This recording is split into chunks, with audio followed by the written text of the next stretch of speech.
Self-preparation. Be ready for tomorrow by doing all that you can today, setting your goals. Set a goal that will make you stretch for what it will make of you to achieve it.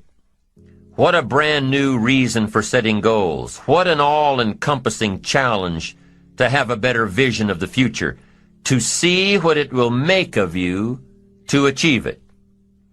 And here's why. The greatest value in life is not what you get. The greatest value in life is what you become. The major question to ask on the job is not, what am I getting here? The major question to ask is, what am I becoming here? It's not what you get that makes you valuable. It's what you become that makes you valuable. Set the kind of goals that will make something of you to achieve them. So there you have the two components of positive self-direction. Number one, self-knowledge, knowing who you are and what you want to do with your life. And number two, self-preparation, getting ready for the opportunities before they come your way. You need both aspects for positive self-direction, figuring out who you are and what you want, and being prepared for the day you reach your goals, being ready, being worthy, becoming the person you need to be in pursuit of what you want. What good is an opportunity if you're not prepared to take advantage of it? It's no good. Won't do a thing for you. Be prepared. Now here's what's called the self-knowledge acid test. Quickly, without thinking too much about it, quickly list your 3 most important long-term work-related goals. Is it a client you've been trying to sign for several months? Is it a major sale you've been trying to make? Is it a promotion? Is it a partnership in the firm? Quickly list your 3 most important long-term work-related goals. Achievements that you want to make. Achievements that will take a while to get. Write them down. Again, without thinking too much about it, quickly list your 3 most important personal and spiritual goals. Things that will make a difference in your personal life. Is it going to church more often than holidays? Grasping all you can from the Sunday sermon? Is it spending more quality time with your kids? Is it turning the TV off during the dinner hour and actually talking about the important things in life with your family? Is it making more dates with your spouse? Is it planning a much-needed family vacation? What is it? What are the important goals in your personal and spiritual life? Is one of them making a conscious effort to exercise more, to eat better, to lose some weight, to get in shape? What are the 3 most important personal and spiritual goals that you have? Write them down. Doesn't matter what they are, just write them down. Now, take some time to really visualize what the achievement of these goals would look like. What does your future hold for you if you landed that big client? What does your future look like if you got that promotion? If you spent more time with your family? If you planned more outings with your spouse? What does your future look like? Really spend some time on this now. It's important stuff. What does it all look like? Ask yourself, is this really my goal? Is this truly what I want? Is it a positive goal? Is it important enough to me to become what it takes to reach this goal? Is it mine? Is it worth it? If your 3 goals on the career side and 3 goals on the personal side don't stand up to these questions, you need to take some time to carefully redefine a few things. Redefine your list. Redefine where it is that these goals came from. Redefine what actually is important to you. Redefine how hard you'll really work to get them. Now, there are 2 parts to this goal setting and redefining process. There's 2 parts. Number 1, don't set your goals too low. An interesting thing that we teach in leadership, don't join an easy crowd. You won't grow. Go where the expectations are high. Go where the demands are high. Go where the pressure is on to perform, to grow, to change, to develop, to read, to study, to develop skills. Now here's the second part on setting goals. Number 1 is don't set your goals too low. Number 2 is don't compromise. Don't sell out. There were some things I went for back in those early years that I paid too big a price for. If I'd known back then how much it was going to cost me, I never would have gone for them. But I didn't know. Don't sell out. An ancient phrase says, count the cost.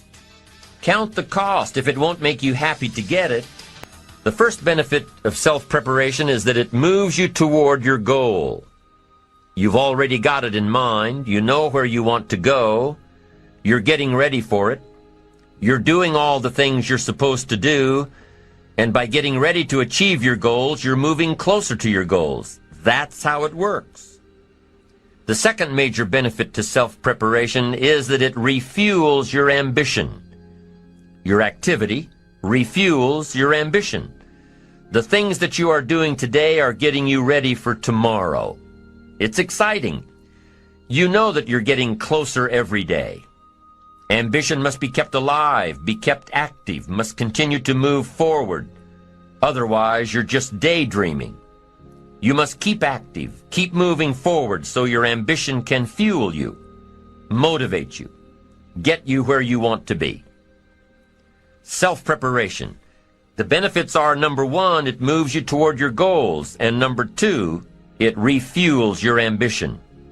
Be prepared. Get ready. This method of self-preparation involves 3 steps. Step 1. Carefully consider where the next opportunity for reaching your goal will originate. Where will it come from? Will it come from networking with your colleagues?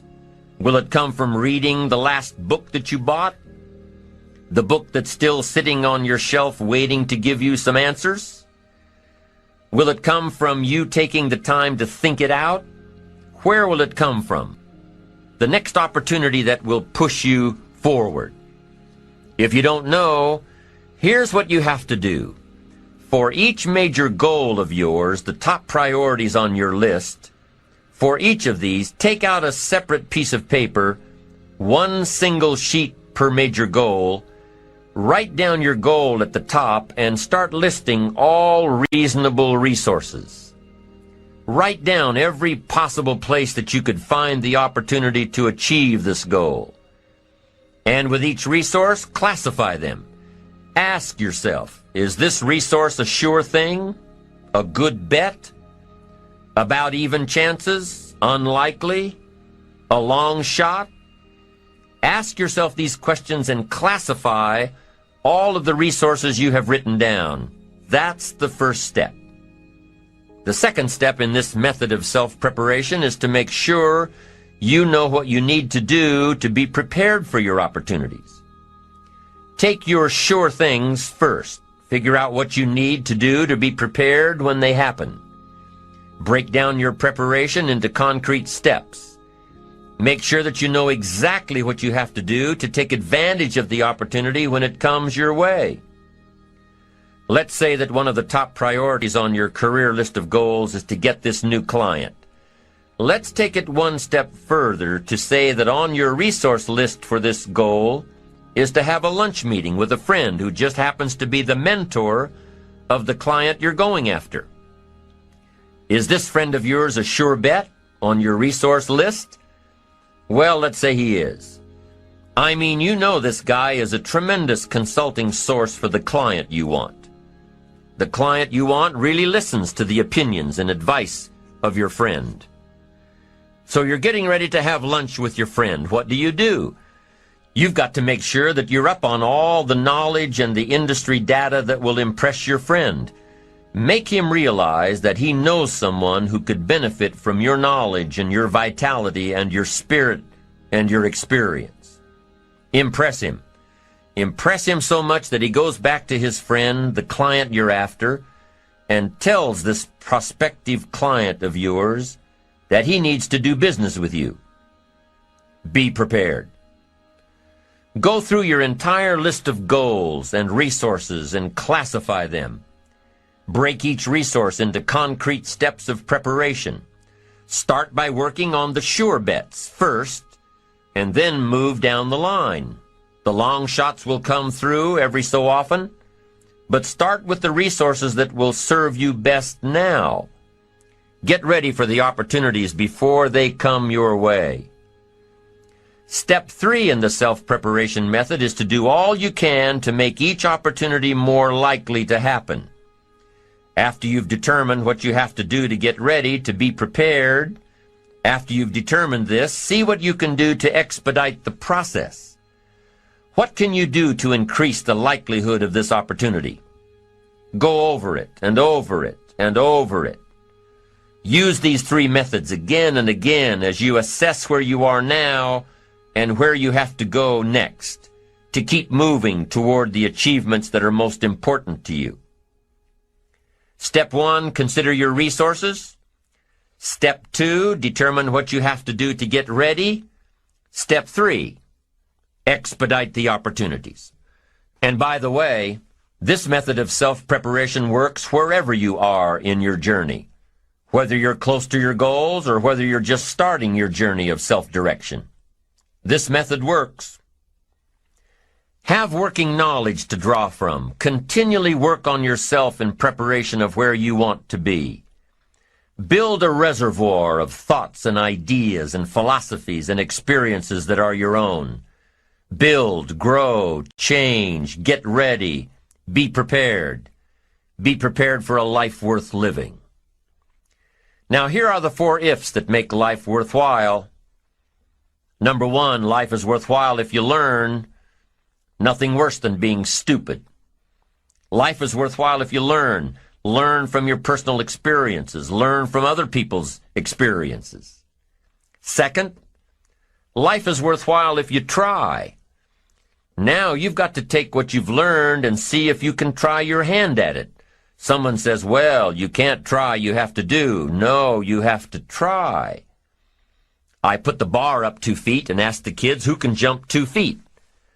I can, some say. I can't, some say. I don't know, some say. How are you going to know? You don't. You've just got to try. Just back off and run at it. How are you going to know if you don't try? Now, what if you knock the bar down? Does that mean you can't jump 2 feet? No. You have to what? Try it again. Of course, you have to try. Try it another way, but try. Try your hand at it. When the record book on you is finished, let it show your wins and your losses, but don't let the record book show that you didn't try. Next, life is worthwhile if you stay. You've got to learn to stay. Now, you don't have to stay forever. Just stay till you see it through. A guy builds a foundation, and then he wanders off somewhere and builds another foundation. He's got these foundations scattered all across the country. I mean, no walls, no roofs, just a bunch of foundations. Not a good reputation. Stay. You don't have to stay forever. Just stay to finish something. Don't fall into the trap of less than refined sophistication. Stay till it's over. The 4th if that makes life worthwhile, 1 is if you learn, 2 is if you try, 3 is if you stay, and 4th if that makes life worthwhile is if you care. Caring is a unique human experience that is so vital and so powerful and so all-encompassing and so far-reaching. If you care at all, you'll get some results. If you care enough, you can get magnificent results. To lead a life worth living, you've got to learn, you've got to try, you've got to stay, and you've got to care. Develop your positive self-direction. Do these things we've discussed. Remember the 4 ifs, and you're on your way to building a life worth living. The second principle of building ambition is self-reliance. Number 1 is self-direction. Number 2 is self-reliance. Taking responsibility for your own life. Taking responsibility for whatever happens to you. Knowing that you have consciously made the decisions that are now affecting you. knowing that what is happening now, today, is the direct result of your activity, what you did yesterday. Self-reliance is basically counting on yourself. Now, being self-reliant doesn't mean you can't work with others or trust others. Self-reliance means counting on yourself, trusting yourself, being confident with yourself, being responsible to yourself, trusting your own instincts, trusting the conclusions that you have developed from your study of experiences and philosophies, taking the credit that is due you, learning from the mistakes that you have made, being self-reliant. Gestalt psychologists give an example of being self-reliant. They say that you're responsible for getting caught in the rain. They say that by deciding not to carry an umbrella every day, you have made the decision to endure an occasional drenching. Translation? By not being prepared, you make the choice of getting caught in some of life's unpleasant circumstances. Be they rain, failures, economic losses, relationship losses, professional losses, personal losses. By not being prepared, thinking ahead, it's your choice. Now here's the other side of it. By being prepared, you increase your chances of success. You increase the likelihood. By being prepared, you increase your chances of success, of seizing opportunities when they come your way, of being ready within yourself to take advantage of once-in-a-lifetime situations. Some people tend to blame others for their mistakes, blame others for their failures. Somebody says, it's not my fault the report isn't done, so-and-so didn't do their part. Of course it's your fault.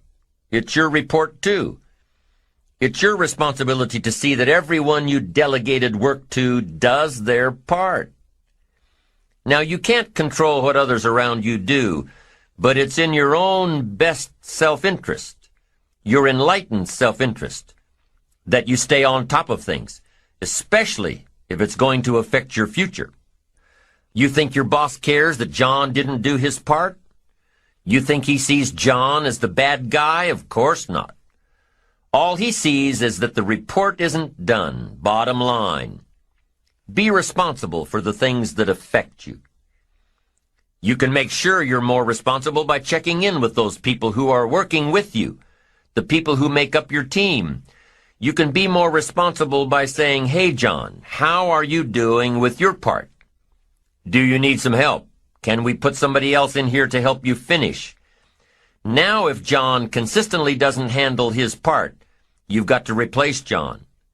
If he isn't doing his share, you've got to find somebody that will. Or what? It will negatively affect you. You can't wake up in the morning that the project is due hoping and wishing that John has done his part. No, you've got to be responsible because it's going to affect your career too. Now, my approach to my better future very early on in my career was to just go through the day with my fingers crossed. And I used to say something like, I sure hope things will change for the better. Then here's what I found out. They're not going to change. Somebody says, well then, how will my life ever change? Answer, when you change. When you change, when you get better, it'll get better. If you change, it'll all change. Don't put it on someone else. Hope that someone else will change it for you. Take responsibility for yourself. Take personal responsibility. You can't change the circumstances or the seasons or the wind, but you can change your reading habits. You can change whether or not you go for the skills, burn the midnight oil, turn yourself around, multiply your value by 2, 3, 5, 10. That you've got charge of. That you have control of. You don't have control of the constellations, but you've got control over whether or not you go to night school, take adult classes, learn some new skills. You have control over that. And if you don't, that's your fault. You've got to take personal responsibility. You've got to be self-reliant. You. Nobody else can change your life. alter your ambitions, pave a golden road for you. But you can. It's up to you. Be responsible for yourself. Learn to reap the harvest without complaint. This is a sign of growing maturity. And here's where it comes from: taking full responsibility. Take full responsibility for everything you do. Be responsible to yourself. It's your crop. Whatever your paycheck is, take full responsibility. You say, well, it's my employer. No, it's not your employer. You can become twice as valuable, 3 times as valuable. Burn the midnight oil, learn some more skills, bring more value to the marketplace. I'm telling you, whatever your harvest is, take it without complaint. Take it without blaming others. Self-preparation leads to control over your life. We discussed this in the last session. Whenever you prepare correctly, taking all of the steps you're supposed to take, doing everything in your power to stay on track, whenever your preparations lead to success, achieving your goals, you reinforce the disciplines that got you there. Success leads to reinforcement of the proper disciplines.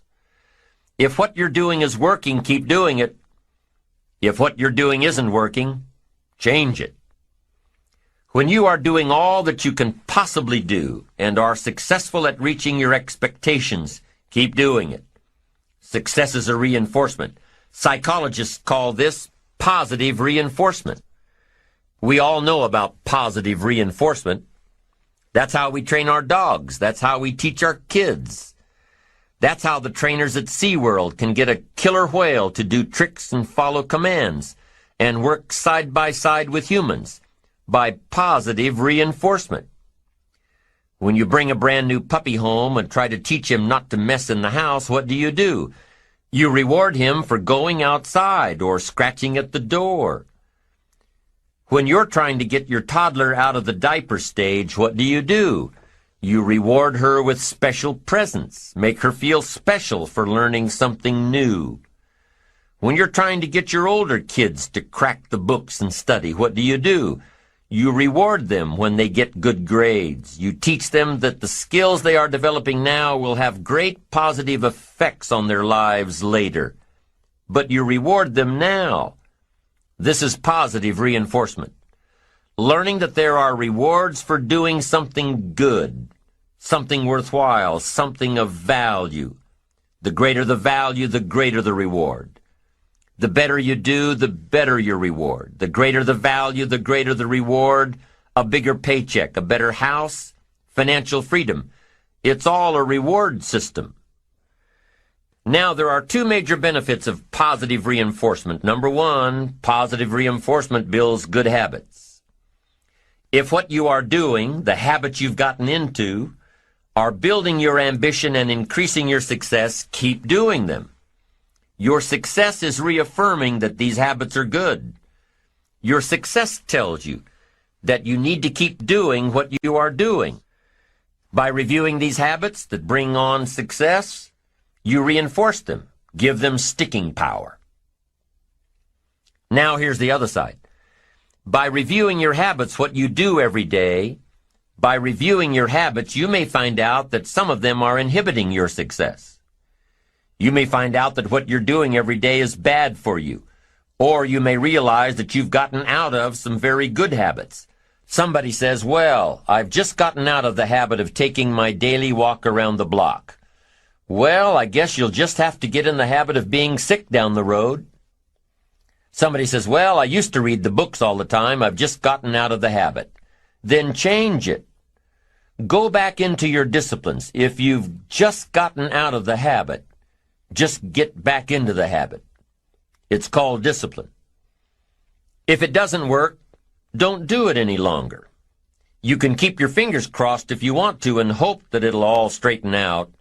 You can wish for the wind not to blow quite as severely, to change in your favor, but we call that naive at best. If the habits that you've gotten into aren't serving you, change them. You can't keep doing this any longer. Don't wish for a better wind. The key is to wish for the wisdom to set a better sail. Utilize whatever wind that blows to take you where you want to go. That is the philosophy I picked up at age 25, and it revolutionized my whole life. And here's what I found. I found it was easy. I became a millionaire when I was 31, and I found it was easy. Now here's my definition of easy. It was something I could do. I figure if it's something you can do, it's easy. But here's a little parenthesis. I worked hard at it. I made sure my disciplines were in line. I made sure my habits were good. I made sure I did all that I could. I found something that I could do, but I worked hard at it. I got up early, stayed up late, and worked hard from age 25 to 31. But what I did was easy, meaning it was something I could do. Well, you say, Mr. Rohn, if it was so easy, how come during those 6 years all those other people around you didn't get rich? Here's why. It's easy not to. How else would you describe it? That's it. It's easy to keep doing the things that don't work. It's easy to keep bad habits. It's easy not to develop the disciplines. It's easy not to. So how come I got rich and they didn't? Here's a philosophical phrase. The things that are easy to do are also easy not to do. That's the difference between success and failure, between daydreams and ambitions. Here's the key formula for success. A few disciplines practiced every day. And those disciplines have to be well thought out. What should you spend your time doing? Don't waste your time on things that aren't going to matter. But a few simple disciplines can change your whole economic future. Future with your family, future with your business, future with your enterprise, your sales career, your management career. A few simple disciplines. A few simple habits. Good habits. Repeated every day. Now here's the formula for failure. Errors in judgment. Repeated every day. All you've got to do is to have a few errors in your judgment and repeat them every day. I'm telling you, they'll spin out of control in 10 years. You'll end up driving what you don't want to drive, wearing what you don't want to wear, living where you don't want to live, earning what you don't want to earn. A few errors every day, bad habits every day. It's disastrous. Now here's why it's easy to repeat an error in judgment. Because failure doesn't fall at the end of the first day. Bad habits don't show their horrible results at the end of the first day, or the first week, or the first month. It's easy to get faked out. If disaster fell on us at the end of the first week, we'd change our philosophy. But it's so subtle. Errors in judgment, bad habits. They're so subtle. They get you a little off course, a little off course, a little off course. You keep drifting off course, and all of a sudden you're caught. So you've got the choice right now of one of two easies, easy to do or easy not to do. I can give you in one sentence how I got rich by the time I was 31. I did not neglect to do the easy things I could do for 6 years. I did not neglect. That's the key. I found something easy I could do that led to fortune, and I did not neglect to do it. The major reason for not having more of what you want in America, more health, more money, more power, more influence, more everything, the major reason is simple neglect. Neglect. And if you don't take care of neglect, it becomes an infection, and then it becomes a disease. So if you're in the habit of not doing it, doing all it takes to get ahead, get in the habit of doing it. Doing all it takes. That's the first benefit of positive reinforcement, building good habits. Now, the second benefit of positive reinforcement is that it creates the energy to fuel additional achievement. It gives you the drive to do more, to not only keep on doing what's right, but to do more of what's right. The disciplines that will help you grow and get ahead of it all. The knowledge that what you're doing is paying off creates more energy to keep going. How easy is it to get up in the morning when you know you're not doing all that it takes? It's not very easy at all. You can just lay there awake thinking, oh, what's a few more minutes in bed? It won't matter much anyway. Wrong. It does matter. It will matter. Now, how easy is it to get up in the morning when you're pouring it on, doing the best you can, anxious to get going, make progress toward your dreams? It's a whole different story. When you're resting to renew your reserves, it's much different than resting to avoid your day. When you're psyched up and excited for your life, when you're excited for what you've planned to accomplish for the day, it's amazing. You'll wake up before the alarm clock even tries to startle you awake. Your successes fuel your ambition. Your successes give you extra energy. Your successes pave the way for more successes. It's the snowball effect. With one success, you're excited to meet another, and another, and another. And pretty soon, the disciplines that were so difficult in the beginning, the disciplines that got you going, are now part of your philosophy.